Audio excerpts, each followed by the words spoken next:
Hi there, students. Pantheon. A pantheon, the pantheon, a countable noun.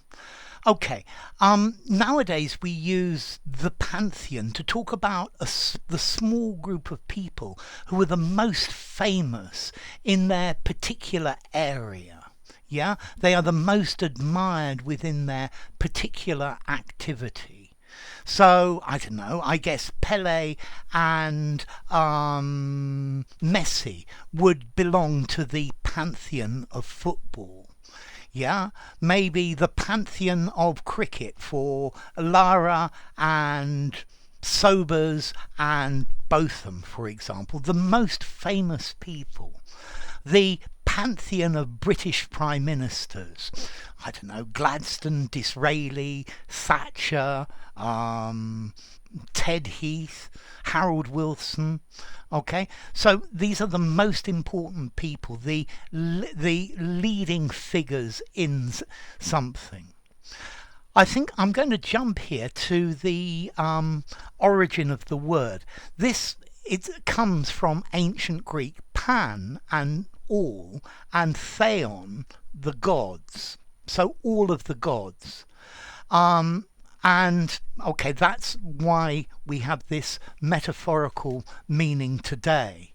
In Rome, there is a building called the Pantheon. Yeah, the Pantheon was originally a temple to all the Roman gods. Yeah, I think it was originally built about the year naught, but I think it burned down and then it was rebuilt over the next 100 years. But the Pantheon, you can go and see the Pantheon in Rome. It was a temple to all the gods. And that's the idea of Pantheon. Yeah, so the group of people who are the most highly regarded in their field. I don't know, the pantheon of scientists. Einstein, Kepler, Tycho Brahe, Galileo, okay, the top people, Stephen Hawking, okay, and this is nowadays how we use this pantheon.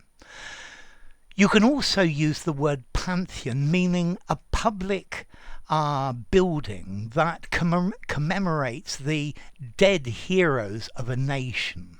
Yeah, sort of like the Tomb of the Unknown Soldier. That you might find at a pantheon as well. I bet you there's a pantheon in Moscow. Okay, so the pantheon. I guess Jupiter was number one in the Roman pantheon. Yeah, the pantheon of gods, all of the gods considered as a group.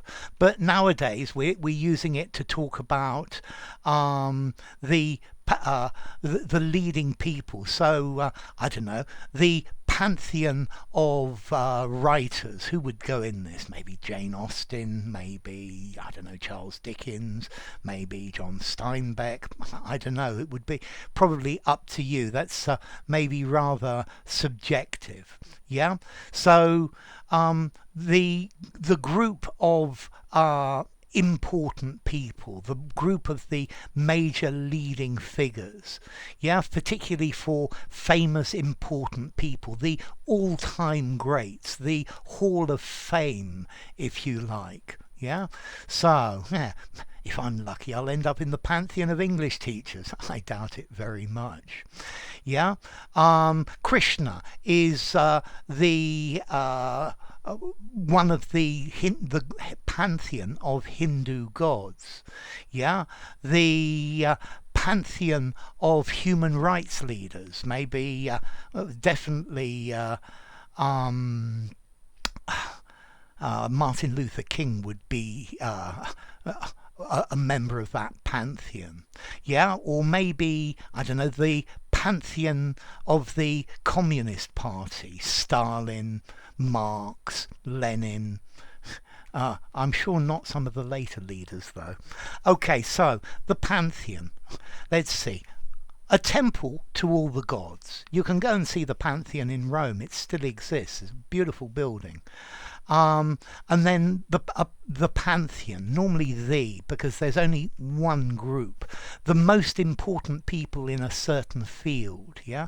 The Pantheon of chefs. Who would I put in the Pantheon of chefs? Maybe the Roux brothers. And maybe other people. Well, with Escoffier, for example, as well. Okay, so the Pantheon, the most important people. Okay, now, formality.